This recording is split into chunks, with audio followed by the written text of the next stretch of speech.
किसी ने बड़े कमाल की बात कही है कि इंसान सुनता है मन भर, सुनने के बाद प्रवचन देता है टन भर और खुद ग्रहण करता है कण भर। नमस्ते दोस्तों, मैं हूं आरजे कार्तिक।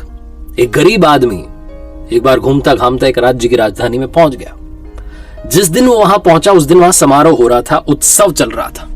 उसने पूछा लोगों से कि भैया क्या चल रहा है, तो एक ने बताया कि यहाँ पर हस्ती पटबंधन समारोह चल रहा है। इसने पूछा भाई क्या होता है इसमें, तो इसे बताया गया कि यहां पर क्या होगा, अभी थोड़ी देर में शाही हाथी आएगा और इस रास्ते से गुजरेगा। उसकी सूंड में एक माला होगी, उसने वो माला जिस व्यक्ति को पहना दी उसे इस राज्य का राजा अगले 5 साल के लिए बना दिया जाएगा। जहां इस व्यक्ति ने बात सुनी, गरीब आदमी ने उसने कहा अपन भी खड़े हो जाते हैं लाइन में, क्या पता अपनी किस्मत चमक जाए और शायद आज मेरा दिन है कि मैं घूमते घामते यहां पहुंच गया हूं। ये भी खड़ा हो गया लाइन में। जैसे ही वो हाथी आया, शायद उस दिन प्रभु को यही मंजूर था, यही कृपा थी। वो हाथी आया, उसकी सूंड में माला थी, उसने वो माला इस गरीब आदमी को पहना दी और जैसे इसके गले में माला डली, लोग जयकारे लगाने लगे कि क्या बात है, मैं अपना अगला राजा मिल चुका है। राजपुरोहित ने से बुलाया, इसका तिलक किया और कहा अब आप सुन लीजिए शर्तें। तो इसने सोचा शर्तें भी है, तो उसने कहा बताइए क्या बात है। तो राजपुरोहित ने कहा कि आपको अगले 5 साल के लिए इस राज्य का राजा बनाया जा रहा है, लेकिन 5 साल के बाद आपको ये राज्य छोड़ के जाना पड़ेगा, ये राजधानी छोड़ के जानी पड़ेगी।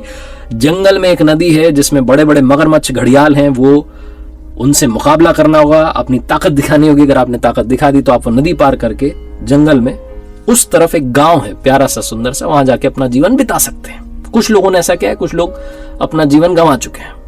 अब आप बताइए कि क्या आप 5 साल के लिए राजा बनने के लिए तैयार हैं? गरीब आदमी, इसके पास खोने के लिए कुछ नहीं, गंवाने के लिए कुछ नहीं। इसने अपने जीवन को सोचा, लाइफ को सोचा। इसने कहा सही है, 5 साल तो राजा रहेंगे, फिर कुछ डिसाइड कर लेंगे, कुछ ना कुछ तो होगा।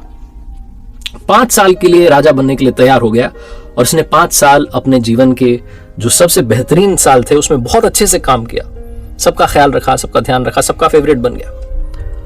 और 5 साल कब खत्म हो गए पता नहीं चला।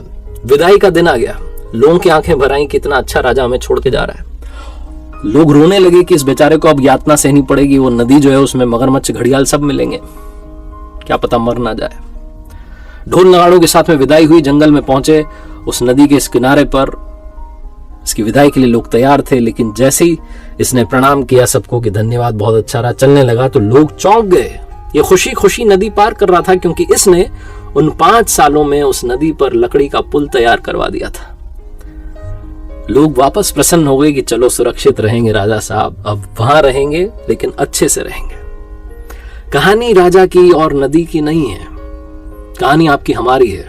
हमें भी एक लिमिटेड पीरियड मिला है जिसमें हम इस मनुष्य रूप में आए हैं, लेकिन अब हम पर डिपेंड करता है कि क्या हम जब यहां से जा रहे होंगे तो क्या हम इस भवसागर को पार करने के लिए वो पुल तैयार करते हैं, अच्छे कामों से, दुआओं से, प्रार्थनाओं से, मेडिटेशन से, कि जब हम ये दुनिया छोड़कर जा रहे हो तो हमें यातनाएं ना सहनी पड़े, हमें ऐसी जगह ना जाना पड़े जिसे नरक कहते हैं। हम कुछ अच्छा करें और भवसागर पार करके पहुंच जाए वहां जो दूसरा लोक है। ये छोटी सी कहानी बस यही सिखाती है कि अच्छे कर्म करते चलिए, दुआएं कमाते चलिए, बाकी सब वो देख लेगा।